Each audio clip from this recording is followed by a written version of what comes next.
सम्माननीय सभापति महोदय, पूज्य गुरुजी और गुरुमा वृंद, एठार उपस्थित मोर अति प्रिय सान बड़ भाई और भौणी मैंने समस्त को मोर नमस्कार एवं शुभकामना।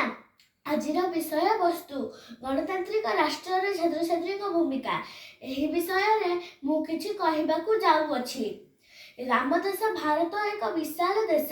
यही देश दिन इंग्रेज मान द्वारा शासित हो कष्ट पाउला।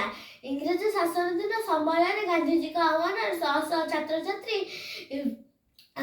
स्वाधीनता संग्राम में धास देते। 1942 मसीहार अगस्ट विप्लव जाति देशर छात्र छात्री विद्यालय महाविद्यालय को त्याग कर जातिर स्वार्थ पाई निजर भविष्य को अंधकार गहर को ठेली दे आगे आसी स्वाधीनता लाभ पाई से प्राणमूर्छा संग्राम इतिहास स्वर्णाक्षर लिपिबद्ध हो रही।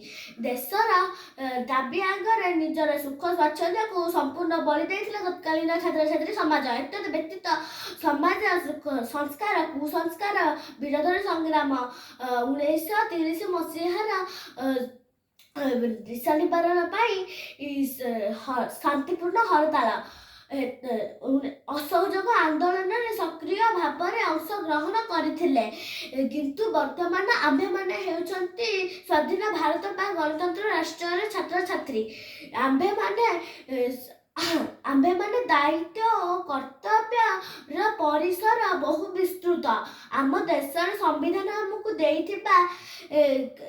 देइथिबा अधिकार को साब्यस्त करने संगे संगे तार कर्तव्य संपादन पाई सर्वदा उन्मुख हो उठिबा उचित।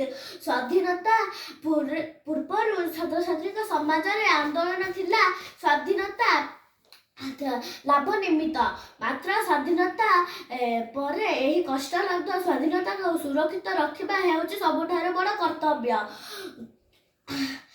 इंग्रेज सरकार द्वारा ध्वंस होइथिबा जातीय संपत्ति को पुनः संगठित करने आमे समस्ते प्रत्येक छात्र छात्री आगे आसवा उचित। भविष्य भारत नेतृत्व आम मान निर्भर करुथिबारु आम्भे माने वर्तमान ठारो निजकु देश सेवा पाई गढ़ी तोलिबा आवश्यक। एबे मध्य भारत रे कुसंस्कार और दुर्नीति पूरी रही।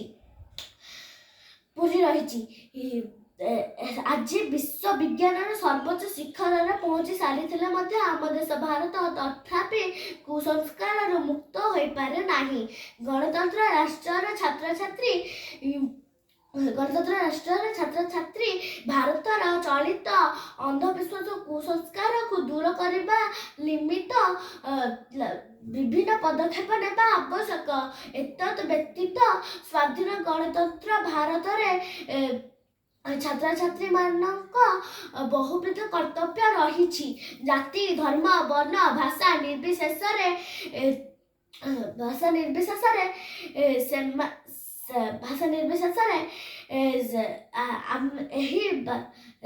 भारतर प्रत्येक व्यक्ति भारतीय बोली यही वार्ता छात्र छात्री माने जन प्रचार करी जनसाधारण मानक मध्यरे जातीय चेतना सृष्टि करने आवश्यक। गणतंत्र राष्ट्र छात्र छात्री निज कर्तव्य यथा विधि पालन करि पारिले भारतर सामग्रिक विकास को आगु को बाधा दे पारिबे नाही। मु एतिक कहि म वक्तव्य शेष करछि। जय भारत।